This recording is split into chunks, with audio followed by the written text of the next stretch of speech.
जी हाँ, तो अब हम बातचीत करने चल रहे हैं इलेक्ट्रोकेमिकल सेल। हमने जैसा थोड़ा इंट्रोडक्शन हमने देखा है इलेक्ट्रोकेमिकल सेल क्या है। केमिकल एनर्जी को electrochemical that means chemical energy को कन्वर्ट करता है इलेक्ट्रिकल एनर्जी। अब एक बड़ा क्वेश्चन आता है कि केमिकल एनर्जी कैसे बदल जाएगा इलेक्ट्रिकल एनर्जी में। मतलब कोई भी केमिकल, जैसे हम लोग का बॉडी में क्या है, तो केमिकल से मिलकर बना है। इसमें सोडियम है, कैल्शियम है, बहुत सारी चीजें, आयरन है, बहुत सारे बहुत सारे केमिकल्स हैं, बहुत सारे एलिमेंट्स से हम लोग बने हुए हैं, उसके एटम्स। तो मैं बोल रहा हूं कि मेरा बोलने का मतलब ये हुआ कि सर ये बात तो समझ में मुझे आया कि सर केमिकल एनर्जी कन्वर्ट करता है इलेक्ट्रिकल एनर्जी को, उस टाइप ऑफ सेल को इलेक्ट्रोकेमिकल सेल कहता है। लेकिन ये कन्वर्ट कैसे करेगा? एक बड़ा क्वेश्चन है। केमिकल एनर्जी, जो केमिकल के पास एनर्जी है, वो कैसे जो है इलेक्ट्रिकल एनर्जी में कन्वर्ट कर पाएगा? तो हम लोग को एक ही टर्म नजर आ रहा है, ध्यान दीजिए कि इलेक्ट्रिकल एनर्जी में कन्वर्ट करना मतलब करंट क्रिएट करना। करंट क्रिएट करने के लिए मुझे क्या चाहिए? तो इलेक्ट्रॉन का ट्रांजैक्शन होना चाहिए, इलेक्ट्रॉन का मूवमेंट होना चाहिए। अगर इलेक्ट्रॉन का मूवमेंट नहीं हो रहा है, दैट मींस करंट क्रिएट करना, मतलब करंट नहीं, हम उसे बोलते हैं करंट। अगर इलेक्ट्रॉन मूव कर भी रहा है तो क्या हम उसे करंट कह देंगे? नहीं, जरूरी नहीं है कि इलेक्ट्रॉन का मूवमेंट हो रहा हो तो उसे हम करंट कहें। जरूरी ये है कि दो पोटेंशियल डिफरेंस, मतलब जरूरी ये है कि पोटेंशियल डिफरेंस क्रिएट होना चाहिए। एक जगह हाई पोटेंशियल और अनदर प्लेस पर लो पोटेंशियल। जो पोटेंशियल गैप क्रिएट होगा, उस पोटेंशियल गैप में अगर इलेक्ट्रॉन ट्रांजैक्ट कर रहा है तो हम बोलेंगे करंट फ्लो कर रहा है।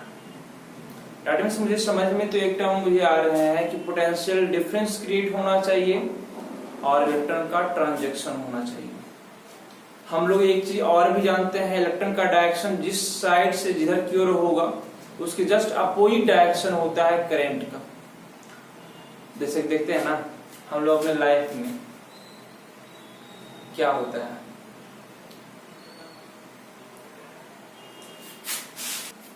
हम लोग लाइफ में जैसे कैसे है कि जो है अगर आपको जो है दूल्हा खरीदना हो तो क्या करते हैं? लड़की वाले रुपया देते हैं, लड़की वाले इधर से रुपया इधर क्यों ट्रांजैक्ट किए, दूल्हा आप इधर से आपकी तरफ चला जाएगा, दूल्हा अब आपका हो गया। मतलब जस्ट आप कोई डायरेक्शन होता है, जस्ट लाइक सिमिलर इधर भी है बाबू, इलेक्ट्रॉन का ट्रांजैक्शन जिधर से इधर की ओर होगा उसका जस्ट अपोजिट होगा करंट का डायरेक्शन। तो हम चलिए बातचीत को आगे बढ़ाते हैं। हम लोग बातचीत को बढ़ाते हैं। अब हमारे पास एक क्वेश्चन है कि हम केमिकल एनर्जी से केमिकल एनर्जी को कैसे कन्वर्ट करें इलेक्ट्रिकल एनर्जी। मतलब करंट क्रिएट करने के लिए कि मैं क्या करूं? करंट तभी क्रिएट होगा जब इलेक्ट्रॉन मूव करेगा one point two another point in certain potential difference. Potential difference अब हम कैसे क्रिएट करेंगे, इलेक्ट्रॉन मूव कैसे करवाएंगे? कोई ऐसा रिएक्शन है मेरे पास जिसमें हम इलेक्ट्रॉन का ट्रांजैक्शन देखते हैं? तो हमें को ध्यान में आता है, जी हाँ, जो पिछले वीडियो में हमने देखा था रिडॉक्स रिएक्शन। वैसा रिएक्शन है रिडॉक्स रिएक्शन जिसमें एक जिसका ऑक्सीडेशन होता है वो इलेक्ट्रॉन लूज करता है। हमने बोला था बॉयज का जस्ट लाइक ऑक्सीडेशन मान लीजिए, क्योंकि बॉय क्या करता है? रुपया लूज करता है, और मैडम क्या करते हैं? रुपया गेन करते हैं। जस्ट लाइक सिमिलर बॉयज का ऑक्सीडेशन मतलब बॉय इलेक्ट्रॉन लूज करेगा, गर्ल्स का रिडक्शन दैट मींस गर्ल्स क्या करेंगे? इलेक्ट्रॉन खींचेंगे अपनी ओर, मतलब रुपया खींचेंगे। बातचीत को बढ़ाते हैं। रिडॉक्स रिएक्शन में हमने देखा इलेक्ट्रॉन का ट्रांजैक्शन हो रहा है भाई, तो क्या डायरेक्ट रिडॉक्स करवा देंगे? मतलब यहाँ पर बॉयज हैं, यहीं पर गर्ल्स हैं, दोनों को साथ में लाए तो क्या ये रिडॉक्स करंट क्रिएट कर पाएगा? बिल्कुल, मेरा आंसर क्या होगा? बिल्कुल ये नहीं क्रिएट कर पाएगा करंट। उसके लिए क्या चाहिए? दो रिडॉक्स तो मुझे करवाना है, ऑक्सीडेशन भी करवाना है, रिडक्शन भी करवाना है, लेकिन इनडायरेक्ट, दोनों को डायरेक्ट कांटेक्ट में नहीं रखना है। मतलब इनडायरेक्ट, बॉयज जी हैं तो इनको दूर में रख दिए, गर्ल्स जी हैं इनको दूर में रख दिए। एक पंडित जी को लाए, जो पंडित जी इनको वायर ही है, पंडित जी जो दोनों को मिला रहे हैं। मतलब ये वायर है, बॉयज को और ये गर्ल्स को मिला रहे हैं। डाटा में साफ स्पष्ट है, तभी तो मुझे पता चलेगा ना। ये वायर में हम बल्ब जोड़ देंगे तो मुझे दिखेगा हाँ करंट पास कर रहा है। अगर ये वायर का जरूरत ही नहीं पड़ा, डायरेक्ट ही एक कोई लूज कर दिया, मान लेते ये डायरेक्टली लूज कर दिया इनके पास, डायरेक्टली एक एटम जो है इलेक्ट्रॉन लूज करे, डायरेक्टली एक एटम इलेक्ट्रॉन गेन कर ले, वायर का कोई जरूरत नहीं हो, तो क्या करंट हम क्रिएट कर पाएंगे? नहीं कर पाएंगे। रिडॉक्स तो होगा लेकिन करंट नहीं क्रिएट कर पाएंगे। इसलिए मुझे डायरेक्ट रिडॉक्स नहीं पढ़ना है, मुझे इनडायरेक्ट रिडॉक्स रिएक्शन पढ़ना है। इनडायरेक्ट दैट मींस दोनों को, जो ऑक्सीडेशन कर रहा है जो रिडक्शन कर रहा है, दोनों को दूरी पर रखेंगे और दोनों को वायर से कनेक्ट करेंगे। दैट मींस बॉयज को बोलेंगे भाई आपको कितना रुपए देना है आप दे दीजिए, पंडित जी वो रुपया क्या करेंगे? पास आउट करवाएंगे और जो है गर्ल्स के पास पहुंचा देंगे। दैट मींस रुपया तो इनके पास पहुंचा, मतलब इलेक्ट्रॉन तो लूज किए, इलेक्ट्रॉन गेन भी किए, लेकिन इलेक्ट्रॉन गया किसके थ्रू? वायर के थ्रू। अगर इलेक्ट्रॉन का डायरेक्शन इस साइड से इधर की ओर गया है तो पक्की बात करंट का डायरेक्शन क्या होगा? इस साइड से इधर की ओर आएगा। एक बात तो सब स्पष्ट हो गया कि मुझे इलेक्ट्रिकल एनर्जी में बदलने के लिए केमिकल एनर्जी को मुझे रिडॉक्स रिएक्शन से पास आउट, रिडॉक्स रिएक्शन को समझना होगा। रिडॉक्स रिएक्शन हम समझे हुए हैं, लेकिन डायरेक्ट रिडॉक्स रिएक्शन का यूज नहीं करेंगे हम लोग। किसका यूज करेंगे? इनडायरेक्ट रिडॉक्स रिएक्शन का। इनडायरेक्ट रिडॉक्स रिएक्शन का मतलब क्या है? मतलब जो ऑक्सीडेशन स्टेट, जो ऑक्सीडेशन करने जा रहा है, जो रिडक्शन करने जा रहा है, दोनों को एक वेसल में, मतलब एक सेल में नहीं रखेंगे, दो अलग अलग सेल में रखेंगे। इसका अलग रूम में रखेंगे इस बॉयज को, इस गर्ल्स को अलग रूम में रखेंगे और दोनों को हम एक वायर से कनेक्ट कर देंगे। उसके बाद हम लोग स्टडी करेंगे क्या हो रहा है या नहीं हो रहा है। चलिए ठीक है, तो आगे बढ़, चलिए जो है अब हम लोग बातचीत करने के लिए आगे बढ़ रहे हैं इलेक्ट्रोकेमिकल सेल में इनडायरेक्ट रिडॉक्स रिएक्शन कैसे करवाएंगे। जैसे हम लोग जानते हैं अपने लाइफ में क्या होता है, एक फैमिली होता है, एक फैमिली में क्या होता है, एक फैमिली बोल तो रहे हैं एक फैमिली, लेकिन उसमें कितने पार्ट होते हैं? दो पार्ट होते हैं, एक बॉयज पार्ट, सेकेंड पार्ट हम क्या बोलेंगे? Girls part. दोनों को मिलाते हैं बाबू तब जाकर वो एक फैमिली बनता है। मतलब दोनों क्या है? बॉयज क्या है? फैमिली का हाफ पार्ट है, गर्ल्स क्या है? फैमिली का एक अनदर हाफ पार्ट है। वैसे ही इलेक्ट्रोकेमिकल सेल में हमने दो हाफ सेल बनाया है, एक में ऑक्सीडेशन होगा तो ऑक्सीडेशन हाफ सेल कहलाएगा, एक में रिडक्शन होगा तो उसे हम कहेंगे रिडक्शन हाफ सेल कहेंगे। दैट मींस हमने दो सेल लिया है, दोनों सेल में अलग अलग इलेक्ट्रोड लिए हैं। इलेक्ट्रोड अब क्या कहेंगे? इलेक्ट्रोड अगर बोलने में थोड़ा सा कंफ्यूजिंग आपको लगता है वर्ड तो आप रड बोलिए। दो हमने रड लिया है, एक में कॉपर का रड लिया है और एक में हमने जिंक का रड लिया है। एक टर्म को और लेके आते हैं सर, इलेक्ट्रोड जो आपने बोला उसको क्लियर ही कर दीजिए ना, क्या है इलेक्ट्रोड और आयन में अक्सर लोगों को कंफ्यूजन होता है। इलेक्ट्रोड क्या है, आयंस क्या है? इलेक्ट्रोड्स बोलते हैं वो केमिकल हैं जो जिनका खुद का अपना चार्ज नहीं होता है। अब इलेक्ट्रोड ध्यान से देखें, इलेक्ट्रोड दो पार्ट में डिवाइडेड है, कैथोड एंड एनोड। आयन किसे कहेंगे सर? तो आयन के बारे में भी मैं बोलता हूं। आयन भी दो पार्ट में डिवाइडेड है, एक केटायन है बाबू, दूसरा एनायन है। हमने देखा आयन क्या है? आयन का खुद का चार्ज होता है। आयन का क्या होता है? खुद का चार्ज होता है। मतलब जैसे कैल्शियम बोल दिए, कैल्शियम का चार्ज +2 होता है। अब एक कंफ्यूजन और भी आता है, केटायन किसको केटायन कहेंगे, किसको एनायन कहेंगे?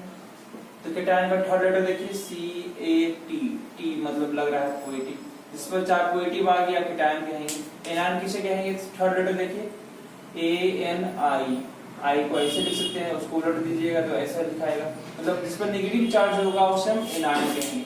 साफ स्पष्ट है, केटायन हम उसे कहेंगे जिस पर चार पॉजिटिव चार्ज हो, एनायन उसको कहेंगे जिस पर नेगेटिव चार्ज हो। दैट मींस आयन किसे कहें? जिसका खुद का चार्ज होगा वो। वैसा केमिकल स्पीशीज जिसका खुद का चार्ज हो उसे हम आयन कहेंगे। आयन दो पार्ट में डिवाइड है, केटायन एंड एनायन। और कभी कंफ्यूजन हुआ तो साथ देखिएगा, थर्ड लेटर दोनों का देखिएगा। थर्ड लेटर इसका T है, इसका थर्ड लेटर क्या है? I है। I को उलट दीजिए तो नेगेटिव टाइप का जो शो कर रहा है। इलेक्ट्रोड का खुद का चार्ज नहीं होता, पहली बात ध्यान दीजिएगा। इस पर इलेक्ट्रोड एक रड है, न्यूट्रल चार्ज स्पीशीज होते हैं, लेकिन जैसे ही उसको करंट से कनेक्ट किया जाता है तो वो चार्ज प्रिंट करता है। डेट मीन ध्यान समझिएगा, इलेक्ट्रोड क्या है, जिसका खुद का अपना चार्ज नहीं होता है। इलेक्ट्रोड दो पार्ट में डिवाइड है, कैथोड और दूसरा कौन सा है, एनोड। कैथोड हम उसे कहेंगे, अब देखिएगा, अब देखिए दोनों सिमिलरिटी, कैटायन भी सी से है, कैथोड भी सी से है, एनायन भी ए से है, एनोड भी ए से। दोनों में लग रहा है ना कंफ्यूजिंग टर्म लगता है, तो क्या करें, पहले आयन को क्लियर करके रखेंगे और उसको जस्ट अपोज कर देंगे। जैसे इसमें एनायन ए वाले टर्म पर नेगेटिव चार्ज है, इसमें क्या कर देना है, पॉजिटिव कर देना है, कोई कंफ्यूजन नहीं रहेगा। कैटायन पर चार्ज पॉजिटिव था, इसमें क्या कर दीजिए, नेगेटिव कर दीजिए, कोई दिक्कत नहीं। डेट मीन साफ स्पष्ट है कि इलेक्ट्रोड दो पार्ट में डिवाइड है। इलेक्ट्रोड पर खुद का चार्ज नहीं होता है, इलेक्ट्रोड का खुद का चार्ज नहीं होता है, ध्यान रखेंगे, इलेक्ट्रोड का खुद का चार्ज नहीं होता है। इलेक्ट्रोड दो पार्ट में डिवाइडेड है, कैथोड एंड एनोड। कैथोड पर चार्ज नेगेटिव होगा, एनोड पर चार्ज कौन सा होगा, पॉजिटिव होगा। चलिए बातचीत को आगे बढ़ाते हैं, इधर आते हैं। हमने इलेक्ट्रोकेमिकल सेल समझने के लिए हमने जो है दो हाफ सेल का यूज किया है। एक को हम बोलेंगे ऑक्सीडेशन हाफ सेल बोलेंगे, एक को हम बोलेंगे रिडक्शन हाफ सेल, मतलब एक को हम बोलेंगे बॉयज वाला हाफ सेल, एक को बोलेंगे गर्ल्स वाला हाफ सेल। देखते हैं दोनों का प्रॉपर्टीज किस टाइप से जो है डिफरेंट है, वैरी करता है, कैसे वर्क करता है, सभी को हम स्टडी करेंगे। जैसा कि हम लोग जान रहे हैं इलेक्ट्रोकेमिकल सेल में हमने इनडायरेक्ट रिडक्शन रिएक्शन का यूज करना है। इनडायरेक्ट रिडक्शन रिएक्शन मतलब दोनों हाफ सेल को ऑक्सीडेशन करने वाले को अलग वेसल में अलग रूम में रख दिए हैं, रिडक्शन करने वाले को अलग रूम में रख दिया, मतलब अलग वेसल में रख दिए हैं। अब देखते हैं क्या होता है, ध्यान रखिएगा। एक में हमने जिंक करंट लिया था, मतलब जिंक का इलेक्ट्रोड लिया है, मतलब जब तक इसको वायर से कनेक्ट नहीं करवाएंगे इसमें कोई भी चार्ज क्रिएट नहीं होने वाला। इसमें इलेक्ट्रोड है, डेट मींस जब तक हम दोनों को करंट फ्लो नहीं होगा तब तक उस पर कोई चार्ज क्रिएट होने वाला नहीं है। कॉपर करंट लिए थे, मतलब कॉपर का इलेक्ट्रोड बोल सकते हैं, तो कॉपर के इलेक्ट्रोड पर कोई चार्ज नहीं है, अभी वायर से कनेक्ट नहीं करवाया था, मानते हैं वायर से कनेक्ट नहीं करवाया था, कोई भी चार्ज नहीं कॉपर के इलेक्ट्रोड पर है होगा, ना ही जिंक के इलेक्ट्रोड पर होगा। जैसे हमने कनेक्ट करवाया क्या होगा, आपको हमने एक्टिविटी स्विच पढ़ाया होगा 11th क्लास में, बाबू मतलब रिएक्टिविटी सीरीज ऑफ मेटल हमने पढ़ाया था। इसमें ध्यान देखिएगा, रिएक्टिविटी सीरीज का बहुत ही बड़ा रोल प्ले है इसमें जो है, जैसे हम लोग बोलते हैं ना रिएक्टिविटी सीरीज आपको ध्यान में होना चाहिए। इनडायरेक्ट रिडॉक्स को समझने के लिए सबसे पहले मुझे आना होगा रिएक्टिविटी सीरीज ऑफ मेटल, मतलब कौन सा मेटल ज्यादा रिएक्टिव है। अगर हम लाइफ के सेंस में बोले तो हम बोल सकते हैं कौन सा बॉयज, ध्यान देखिएगा, कौन सा बॉयज ज्यादा बॉयज कैरेक्टर को शो करता है, मतलब जल्दी रिएक्ट करता है, उसके बारे में हम स्टडी कर रहे हैं। रिएक्टिविटी सीरीज ऑफ मेटल हमने आपको पढ़ाया भी है, याद भी करवाया है, ध्यान दीजिएगा। लिख के बाजार सरका, लेकिन ध्यान दीजिए कैल्शियम यहाँ पर नहीं होता है, सोडियम इसके अपोजिट होता है, ट्रिक के अकॉर्डिंगली जो है लिख के बाजार सरका। नाम मिलेगा अल्युमिनियम, मांग, जिंक या क्रोमियम, फेको नहीं, सिंगारो, पब्लिक है कुत्ता, केजी हेजी और लिख के बाजार सरका।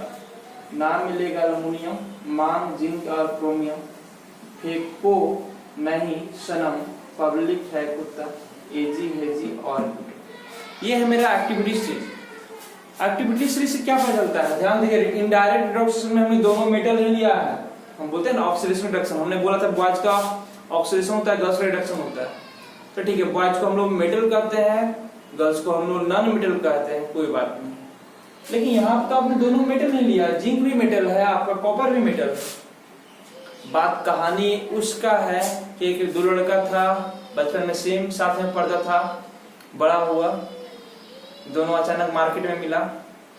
एक मतलब कुछ भी नहीं करता, मतलब बेचारा गरीब था, एक दूसरा अमीर हो गया था, मतलब जॉब अच्छा खासा करता था। अंतर वहां पर होगा, ध्यान दे, दोनों बॉयज ही हैं, एक गरीब हो गए हैं, एक अमीर हो गए हैं, दोनों मिलेंगे तो क्या होगा, कौन खर्च करेंगे, मतलब कौन रुपया लूज करेंगे, कौन रुपया गेन करेंगे। जो अमीर है दोनों बॉयज में ही, कैरेक्टर को बस ध्यान से देखिएगा, कौन लूज करेगा कौन गेन करेगा। सर जो स्ट्रांग था, मतलब जो अमीर था, वो क्या करेगा, वो अपने पॉकेट से रुपये निकालेगा, अपना बिल पे करेगा, जाने लगेगा दोस्त उसको बोलेगा भाई 500 रुपया लो, जाओ खाना पीना मस्त रहना भाई, जब भी जो जरूरत पड़ेगा हमको बोलना।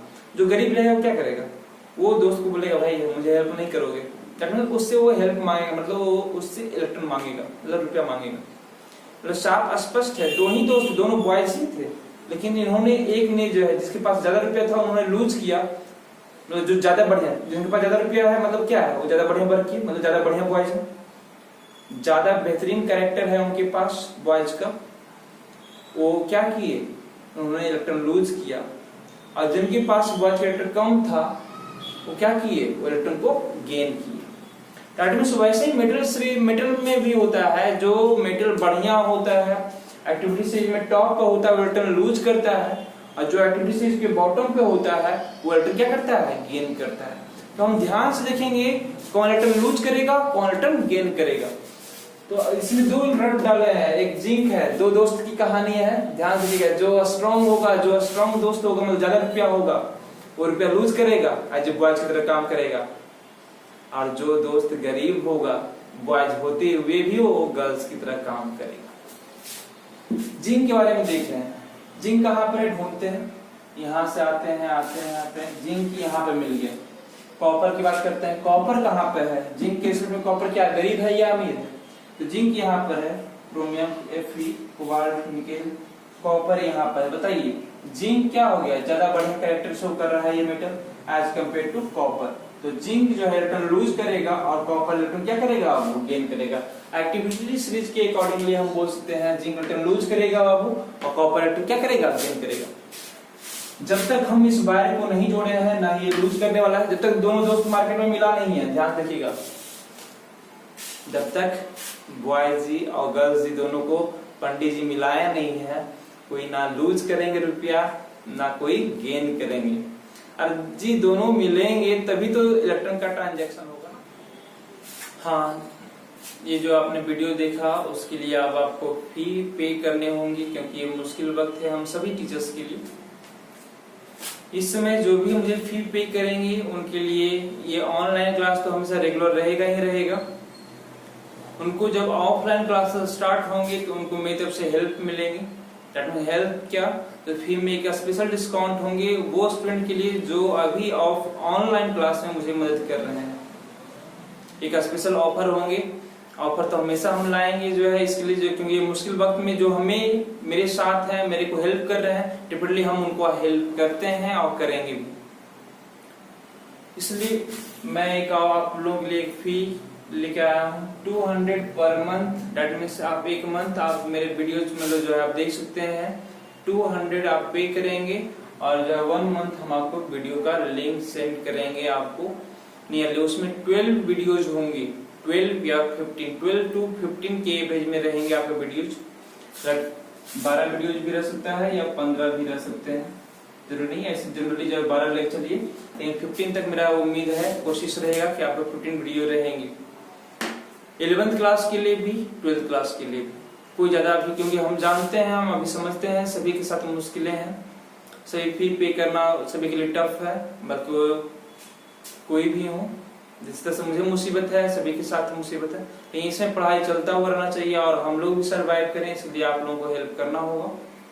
और जो भी अभी मुझे हेल्प करेंगे मैं उन्हें हेल्प करूंगा, और जब ऑफलाइन क्लास स्टार्ट होंगे तब, क्योंकि ऑफलाइन का फी स्ट्रक्चर डिफरेंट होता है एज कम्पेयर टू ऑनलाइन।